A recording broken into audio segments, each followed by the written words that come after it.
The International Monetary Fund has approved an additional $1.2 billion for Pakistan after completing two major program reviews, marking a significant financial boost for the crisis-hit country as it struggles to stabilize its economy and push ahead with critical reforms.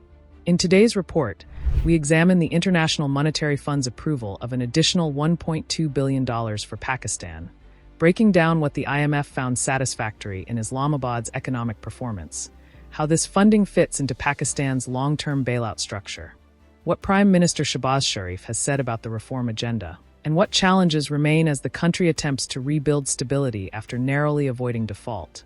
This is a significant development in Pakistan's fiscal recovery story, and we will analyze every key detail.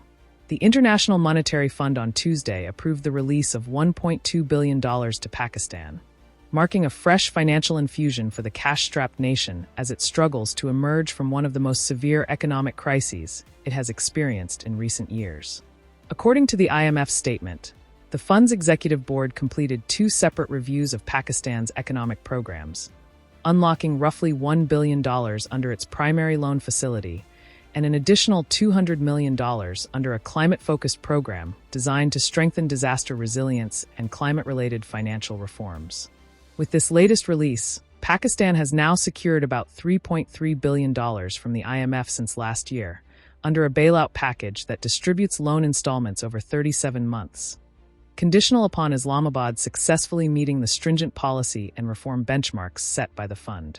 For decades, Pakistan has depended on IMF assistance and bilateral support from friendly nations to fulfill its financing needs, highlighting a structural weakness in its economic architecture that continues to demand external intervention.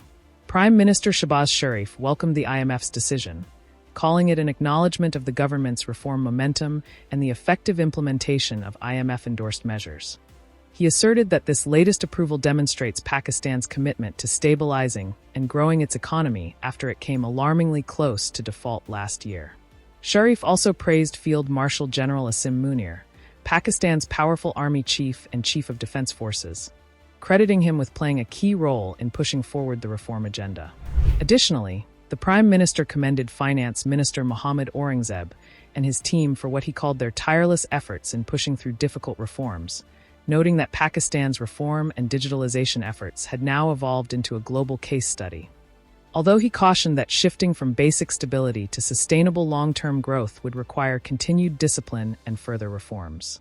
The IMF, in its statement, acknowledged that Pakistan had made significant progress in stabilizing its economy despite an unfavorable global environment and the damage caused by this year's devastating floods.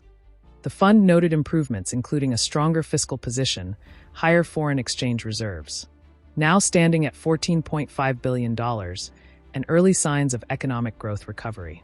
Inflation, however, has risen in recent months because above-normal monsoon rains triggered major floods that pushed up food prices, though the IMF expects inflationary pressures to ease going forward. Nigel Clark, the IMF's deputy managing director, praised the government's commitment to meeting budget targets while responding to flood damages, but warned that Pakistan must maintain strict discipline as it faces an uncertain outlook. He urged Islamabad to keep monetary policy tight, allow the exchange rate to move freely, and accelerate long-delayed energy sector reforms that remain critical for long-term fiscal sustainability. This major IMF approval marks another phase in Pakistan's long-running economic recovery efforts, and we will continue tracking every development in the months ahead. For more detailed updates and global economy coverage, remember to subscribe to the Indian Express.